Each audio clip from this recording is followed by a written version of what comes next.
Good evening. Thank you all for coming out to tonight's dialogue. First of all, I too would like to thank the organizers of this event for inviting me here this evening. Rick and Dan, George Sinclair, Mark Paterkins, but as well Shauna Watson and Eric Adrians from the Centre for Inquiry Canada. Now, tonight we are to consider and discuss the topic, meaning in the universe. Is there meaning without a maker? To start off, I'd like to bring an image to your minds from a movie called The Meaning of Life, in which Monty Python members are swimming around as fish in a tank in a restaurant. And each fish knows that eventually it will be their turn on someone's dinner plate. And when they see one of their friends, Howard, being eaten, one of them says, "What's it all about?" Now, asking questions regarding the meaning of life have been around since humans first became conscious of their actions and the actions of their world. In one of my books, How to Become a Really Good Pain in the Ass, A Critical Thinker's Guide to Asking the Right Questions, I ask the reader to consider what I believe to be the most meaningful questions that we can ask ourselves. And they basically are like this. What can I know? Why am I here? What am I? How should I behave? And what is to come of me? These questions are so important, I call them the Big Five. They're important because the way in which we answer them has this kind of trickle-down effect.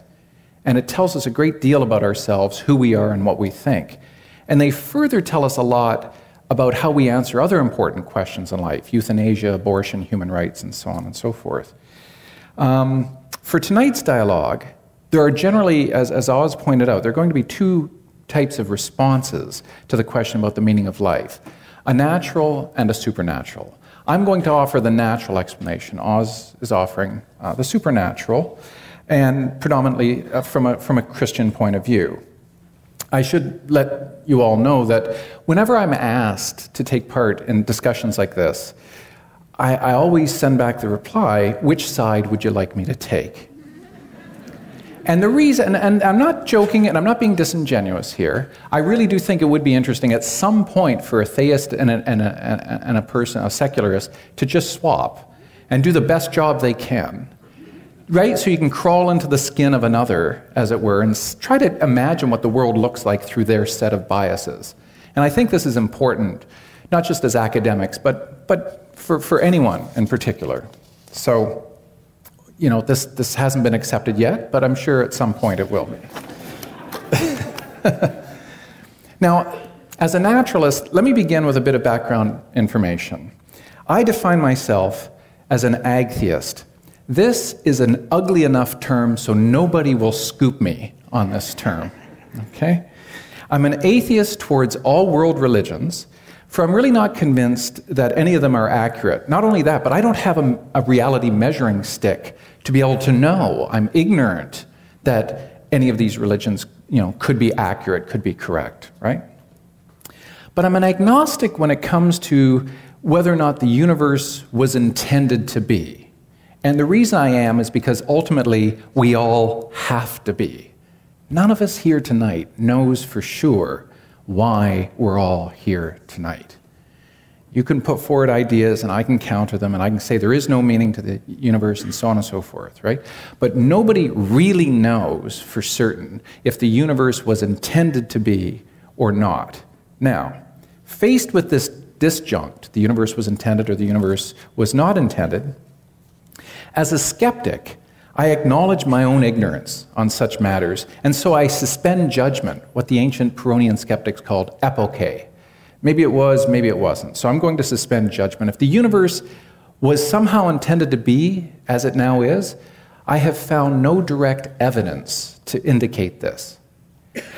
And so I simply go about my life. Your screen isn't mirroring right now, so are you okay to just go? Oh, so there's nothing coming up? Oh, okay. Oh, okay, sure, okay. And so I simply go about my life not worrying about such matters.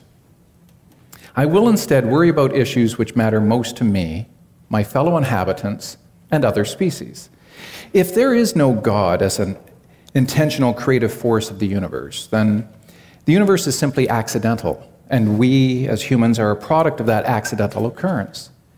As such, we would be on our own.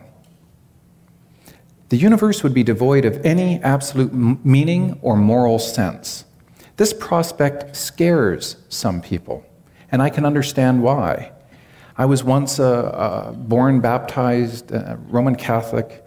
I know firsthand the type of fear theistic believers experience when considering the possibility of a universe which is devoid of a God. But speaking as a person who has known both sides, it's not as bad as you think. In fact, it's pretty spectacular, full of hope, and quite liberating. To demonstrate this, let me answer the big 5 questions from the perspective of a naturalist, all right? From the point of view of a skeptic, an atheist, and a humanist. This will demonstrate how amazing life can still be when you find meaning without a maker. So come with me on this journey now. To answer the first question, what can I know? I believe a natural understanding of the world can be gained through science, reason, and logic. I have never witnessed any supernatural events throughout the course of my life, and I believe all of our experiences can and should only be considered and understood from a natural perspective, measured according to universal standards of agreement. As a skeptic, I'm always willing to follow wherever the evidence leads me. So should any evidence lead me to believe in supernatural explanations for any of the big 5, I would have to follow it. To date, this has not happened. And so the most responsible way to live my life, for my wife and I to raise our children, is to suspend judgment on so-called supernatural explanations, and to live according to natural answers to such grand questions, which provide information that has been attained in ways that are reliable, logically sound, and consistent. In reference to questions about why we're here and what we are, if we take a purely naturalistic view of ourselves as beings on this planet, we would maintain that we are here, alive on this planet today, because of many cosmic forces, biological and chemical reactions, and a huge amount of luck. Astronomers generally maintain that the age of our universe is about 13.72 billion years old, and that our own planet in the solar system comes in at around 4.6 billion years old. For those of you who ever looked up at an evening sky and wondered just how big our universe is, allow me to provide some perspective. If we started in our own backyard and looked at that bright ball of fire in the sky, our sun, it's a relatively modest yellow dwarf star. It's so far away from the Earth, 93 million miles. It takes light around 8 minutes to reach us. So if the sun blows up where it is, we've got 8 minutes of a really great party, and that's it.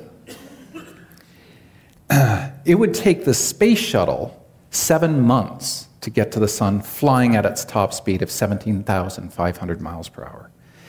After the sun, the nearest star to us is Alpha Centauri. If we wanted to travel to it using our fastest spaceship, it's going to take about 70,000 years. That's because it's 4.37 light years away from the sun. A light year is the amount of distance light travels in a year. Light travels at 186,000 miles a second. That's incredibly fast, but out in space, it takes a long time. Our Milky Way galaxy, over 100 billion stars. It's so large that if we could even travel across it at the speed of light, it would take 100,000 years. That's our own galaxy.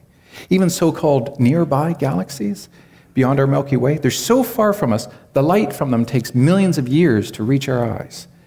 The images of these galaxies that we see today reveal how galaxies looked millions of years ago.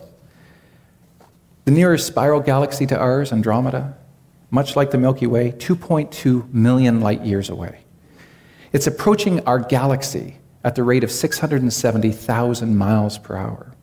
5 billion years from now, it will probably collide with our Milky Way galaxy.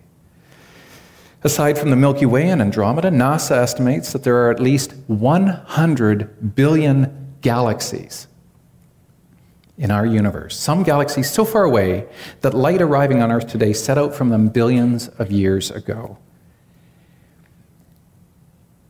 And then there's the conception that ours may not be the only universe. Our universe containing 100 billion galaxies, each galaxy containing billions of stars, may not be the only universe.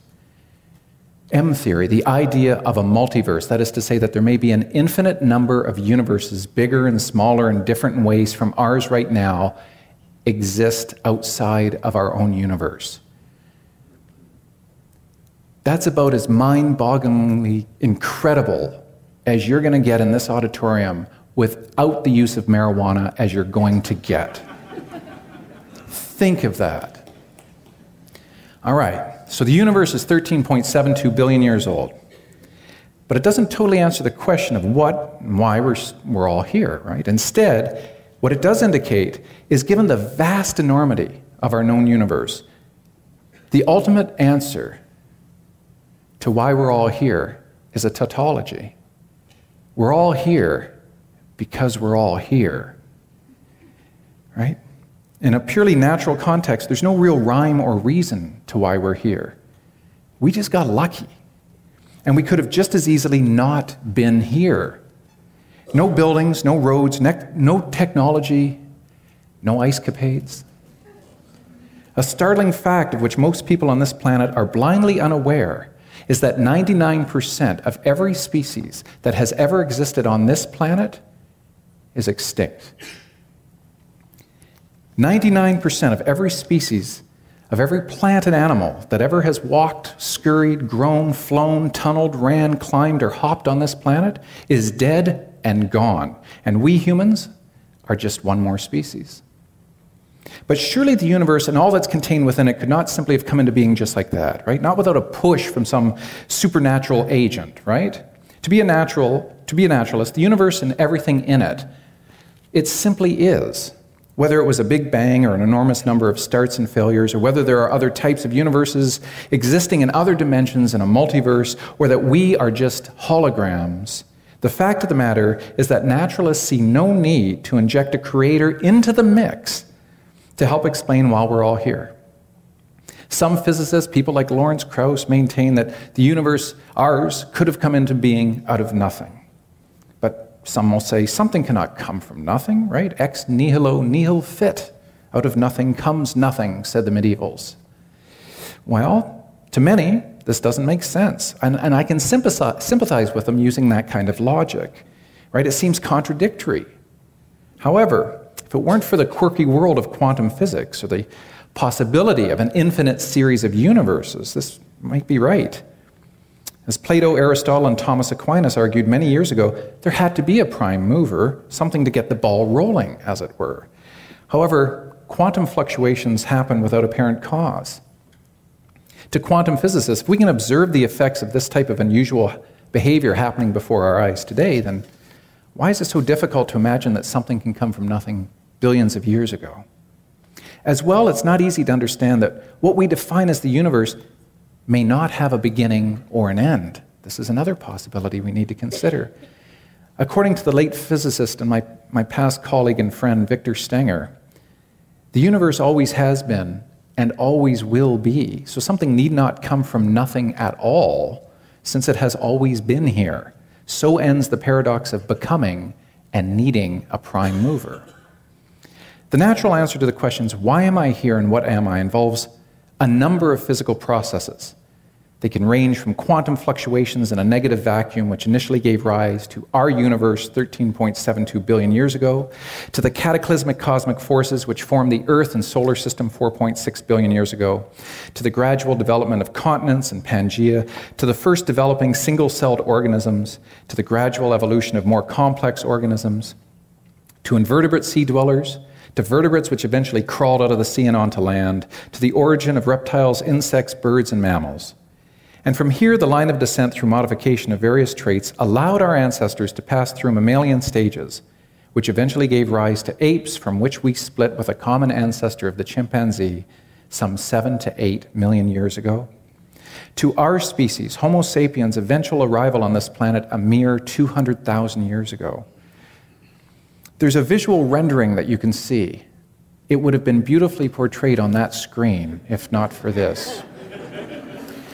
So you imagine a clock with the numbers 1 to 12, and that represents all the time on the earth from 4.6 billion years ago. Humans don't come on the scene until 1 second before midnight. What was God doing in all that time? Right? So, for many supernaturalists, the depiction of planetary events is very difficult to accept. For when they look at our planet, they see a divine creation. However, a great blow was dealt to the belief that God had designed everything just so when Charles Darwin released On the Origin of Species in 1859. Darwin demonstrated that although it looks like the world has been designed, the hummingbird's beak fits nicely into the flower to retrieve the nectar, frogs eat flies, fish eat frogs, and so on, it's nature that actually selects which species get to survive and reproduce based on their characteristics. It just so happens that birds with specific types of beaks can exploit their environments in ways which increases their likelihood to survive and reproduce. And those species less adapted to changing environments are naturally selected to die out. So a natural explanation for apparent design was given in place of a supernatural explanation. God was out, nature was in. Supernatural fantasies were discarded in favor of natural scientific explanations. Another startling fact about the history of our little blue planet that you might not be aware of is that there have been no less than 5 major extinctions. That's my mother. Tell her I'll be home soon. That's delving into your field because my mother's dead.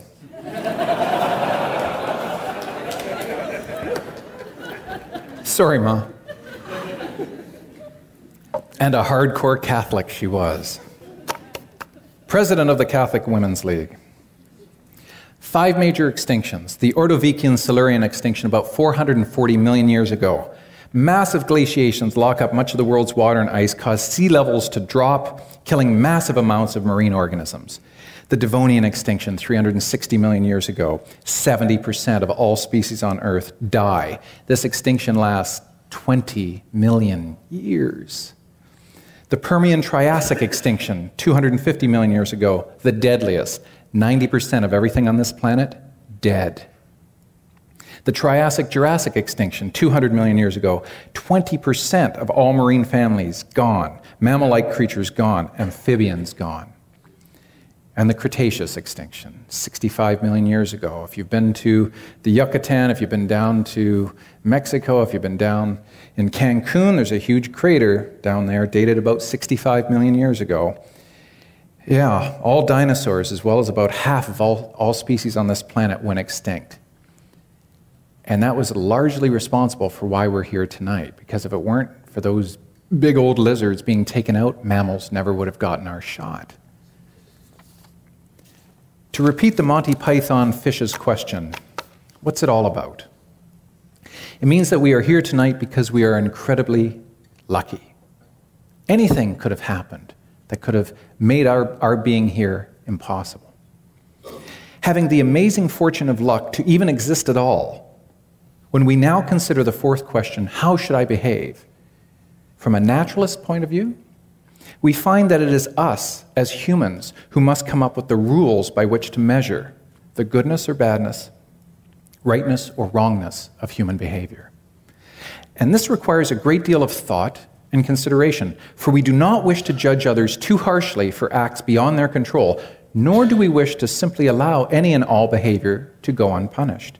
The details lie in the nuances of human behavior and our capacities to be able to judge fairly and justly. This requires us to consider as many causal factors as possible in the consideration of a person's behavior. For millennia, philosophers, theologians, historians, and authors have wrestled with the problem of good and evil as it relates to human behavior. However, there's been an increasing need to bring scientists into the dialogue. Science provides us with the most descriptive and hopefully least biased analysis of the natural world. And we, as human beings, are subjects who have evolved in that natural world. It follows then that we need to consider what our understanding of the world around us has to offer when we consider the value of actions of others and ourselves.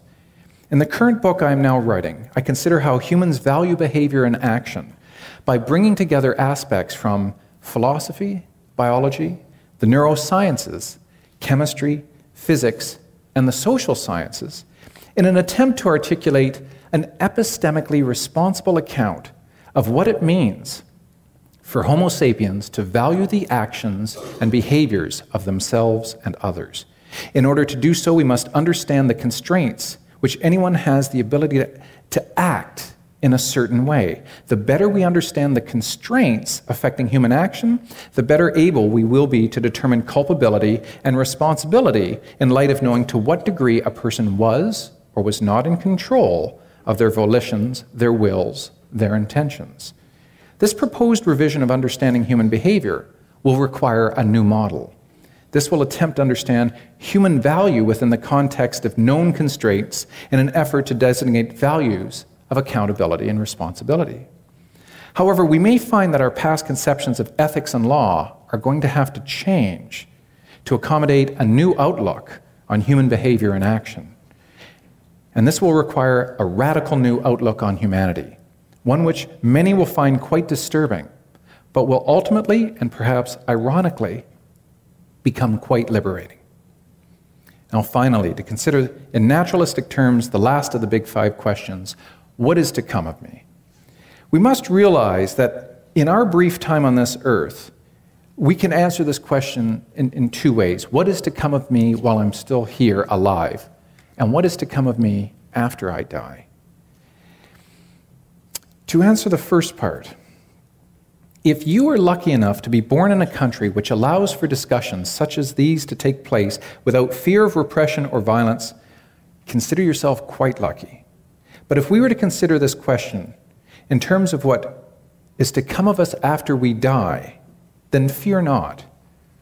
For Socrates answered this question quite well more than 2,400 years ago. Look, I'm not going to read the entire quote, but I'll tell you what he said. Socrates said, death is one of two things. Either you continue or you don't. None of us knows the answer. None of us knows the answer. You may believe you do, but you don't know. Okay? And you may be in possession of information that is absolutely true. For example, if it turns out that when we die, all consciousness ends, and that's it, the big sleep, and that turns out to be true, that's the way the universe really is, and you believe that right now, you are actually in possession of absolute truth. The problem is, we don't have a reality measuring stick to know this. Right? Now, Socrates says it's one or the other. I would imagine Oz believes it's one. I have no real indication that there's any kind of life after death. If in death consciousness ends forever, and you find this disturbing, that it doesn't give your life meaning. What do you mean? We're just down here for a set number of decades, if we're lucky, and then that's it? We sleep forever? Why is that such a bad thing? That's what Socrates wanted to say. Prove to me that that's a bad thing. And if you can't even imagine what that would be like, here's a thought experiment.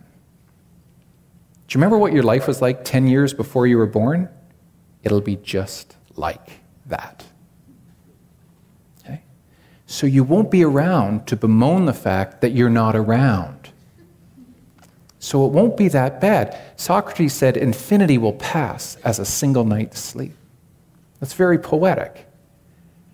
If this bothers you, if the fear of death bothers you, I mean, we can talk after about hypothesizing what could or could not occur in non-religious, purely naturalistic terms. But given what we do not know about the universe, perhaps in bizarre ways unimaginable to us, right? This multiverse allows for the continuation of matter and energy in ways that allow us to consciously experience it. But I'm not going to spend my time here on this planet worrying about that. Instead, I'm going to make the best of the situation. So where does this natural explanation leave us in terms of the meaning and purpose of life? And I'll just finish up by saying this. There are two ways to respond to the question of the the meaning of life, the ultimate response and the proximal response. Oz is concerned with the ultimate. But the way I see it, in terms of the ultimate answer, is that I've really found no ultimate meaning or purpose in life. How can I illustrate this? Do you remember your great-great-great-great-aunt? Yeah, nor do I. She may have been a wonderful, charming, caring person, but all of her life experiences, all of her accomplishments, her goals, have been forgotten forever. She was born, lived her life, and is now gone. And nobody here knows who she was, what she did, or how she lived. This will one day be true of you. At best, history may record your accolades and achievements, but over time, even history will barely acknowledge Barack Obama, Mother Teresa, and thankfully, Donald Trump. All of the experiences of all of those people who lived and died on this planet will ultimately be lost in time, like tears in rain. But do not let this hard fact of our existence upset you, for we must acknowledge meaning and purpose in proximal terms. The proximal answer to human existence is that there is intense meaning for all of us lucky enough to have been born and to survive. We will live a very short period of time, which makes all of our lives extremely valuable and quite rare. It follows then that we should make every effort to assure that we value our time on this planet as much as possible and not hope for imaginary gods and worlds in the hereafter which provide empty promises of eternal life and happiness. We are finite creatures living in a universe which may be without rhyme or reason, that is, utterly and completely meaningless. However, that does not mean our lives are meaningless. On the contrary, if, as I and millions of others believe, the universe and we who inhabit this planet have no ultimate purpose, it follows that our current proximal lives are incredibly meaningful because they're the only ones we've got. The realization that we may be alone in the universe makes our lives, our actions, our hopes, ambitions, dreams, and aspirations all the more meaningful. It does not diminish the beauty, splendor, wonder, and magnificence of the natural world or our place in it. It magnifies and intensifies it. It gives greater meaning to our lives and how we wish to live them. It is up to us to decide how we shall make the best of it.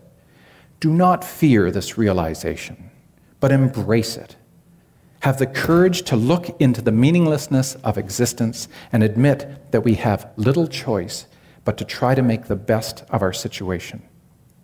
Do this, and you shall grow as an individual and come to realize that life is to be honored, cherished, and celebrated. Thank you.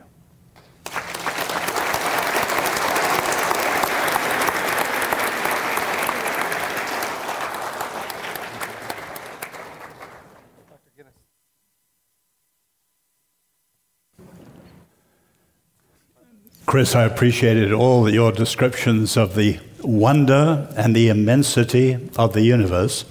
I've heard all the same descriptions, but pressed a different way. Because at the end of the day, they beg the question, which you glanced at. Multiverse is a pure conjecture. Why is there something rather than nothing? But I hadn't put my argument on that. I would be concerned with this life. And where you ended up, I thought was very interesting. Wonderful words like value and meaning and so on. But when you see the atheist philosophy worked out in practice, for example, take a Peter Singer. Are we different from animals? And if we aren't, Peter Singer style, is it okay to kill a handicapped child who has less value than a chimpanzee? Or some of the Nazi experiments and so on with their views of race. In other words, you get very practical when you start moving from value, meaning, and so on. And I love all those words. But what do you actually do in practice? That's where the world is going. In other words, the West today is a cut flower civilization. It's been created by Jewish and Christian ideas, principally. We owe a lot to the Greeks and the Romans. It's now a cut-flower civilization, and slowly we're going to be moving towards the logical consequences of some of these. So you take purpose. I mean, you were virtually agreeing with Richard Dawkins. We're here as a stroke of dumb luck, and so on. Now, what does that actually work out for the average person in terms of the meaning of their lives? So people who, have a rotten life in terms of economic circumstances and so on. So my concern would be the working out of these things. And I think this is where the Jewish and Christian, take, say, the notion of calling. God calls an individual.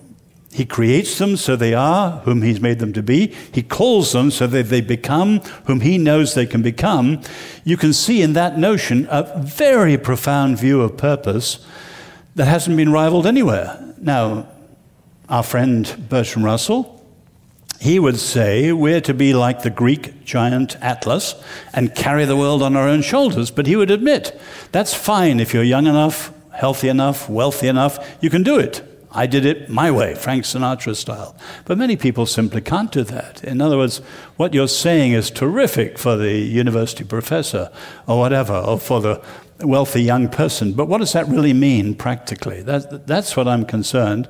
And you keep bringing in the word fear. I'm not the slightest bit afraid. The most common biblical refrain from the first chapters of Genesis to the end, have no fear.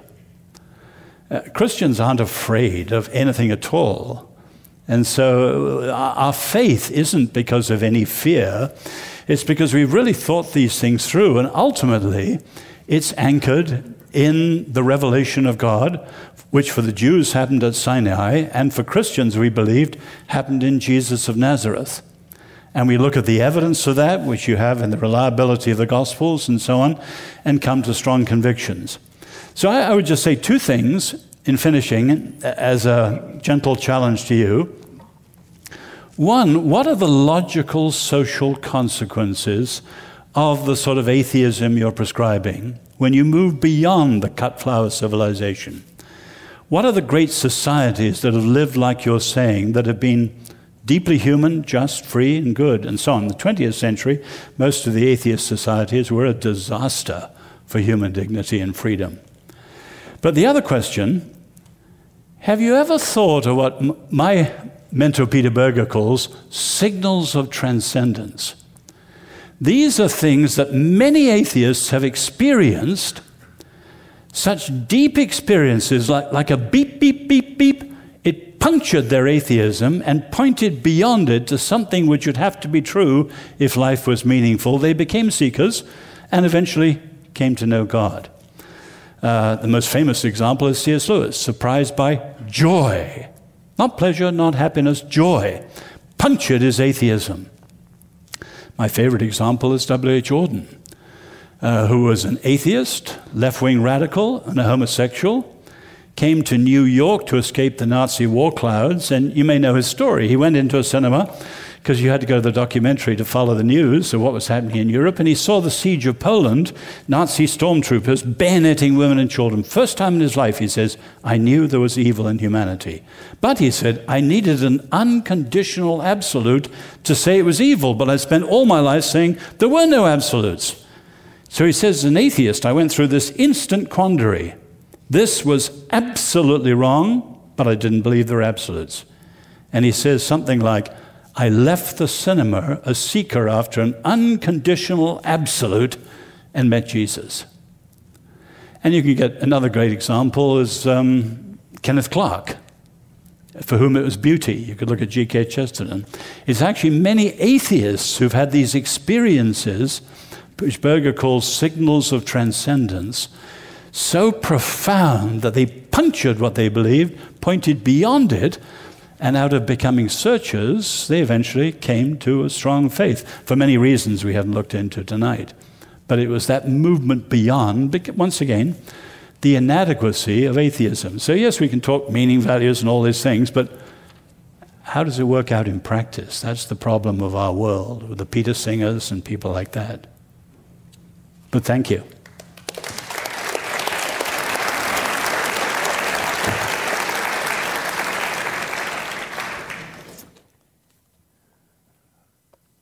Yes, well, thank you for that, Oz. To respond to some of your questions, you'd mentioned Peter Singer. A lot of you might not know who Peter Singer is. He's a bioethicist and a philosopher. Where is he now? At Princeton? Interesting guy. He was one of the first advocates for animal rights back in the 70s. He used to be laughed out of philosophy conferences. Turns out he was right. When he says things like we are just another animal, obviously I agree with him. We are. We are just another animal. We have the most developed consciousness, it seems, of any other animal, and we manipulate the world in ways that no other animals can do, but I don't think that makes us chosen or special. It makes us great manipulators of materials and ideas and that sort of thing. We could easily have an entire course discussing to what extent do humans get priority of rights over other animals, right? I mean, at what point would we want to say, a human's life is worth more than a dog's, which is worth more than, a mouse, which is worth more than an amoeba, that sort of thing. I mean, we can get caught up in that, but the fact of the matter is, we evolved along the same lines as every other animal on this planet. To think that we are in a position of, dominion over the animals, I think it's just pure hubris. I think it's just, on the part of, the history is written by the victors. And so when we populated this planet and killed an awful lot of fauna in order to survive, and we did, to extinction a lot of the times, does that make us greater in some ways? I really don't see that as being the case. You talked about the idea of God's call, calling an individual. I and millions of others have not only not been called, but many clergy, past clergy, have received the call and hung up. Essentially, they've joined the other side, as it were. So, you also said that Christians are not afraid. Well, I don't know. I haven't talked to every Christian. I wouldn't know that. Death is a pretty scary thing when you're faced with it. If Christians weren't afraid, why do people cry at funerals? Why aren't you just celebrating? She's with Jesus. Like, why wouldn't that be the automatic reaction? There shouldn't be any sadness about it. You should be jubilant and celebrating, if in fact this were the case. You asked, what are the logical social consequences of atheism? I can speak anecdotally. I mean, I can speak about my wife and myself and how we raised our kids. They seem to be two fairly well-adjusted boys. They seem to be good citizens. They attend school, pay their taxes, they do all that kind of thing. So the social consequences with them, from a personal standpoint, seems to be pretty good. I can't speak, when you raise, people in the 20th century like Stalin and Mao and people like that, these atheists who brought about great destruction to people and our planet and that sort of thing. Just as you would agree that that's a fallacy of generalization, that I shouldn't say all Christians love the Inquisition and the Crusades. It would be wrong for me to lump you in with that particular group. You can't lump atheism into what two of the world's greatest douchebags happened to do, right? I mean, they were douchebags first and atheists second. So, I like your idea of this, signals of transcendence, how some atheists kind of switch and go over to the other side and that sort of thing. And Auden is one of my favorite poets, for sure. And with C.S. Lewis, we read our kids the Narnia stories as well. And the idea of these signals of transcendence, Carl Sagan and others, even Dawkins, we talk about the wonder of the universe. And it is wonderful. And it does stir within us feelings that you might find in some ways akin to a spiritual feeling. But I don't find any spiritual component to it. I just think, the universe is pretty incredible. and that we can try to understand it as best we can, and what our place in it is, I think is absolutely amazing. You know, that you have some guy in the 1960s predicting, you know, a particle that should exist if our view of physics is to make better sense, more consistent sense, and then they build a machine powerful enough to find it. You know, I mean, to me, that is what gives us hope for humanity, those types of actions where we can see beyond ourselves and out into the universe and the vastness of it.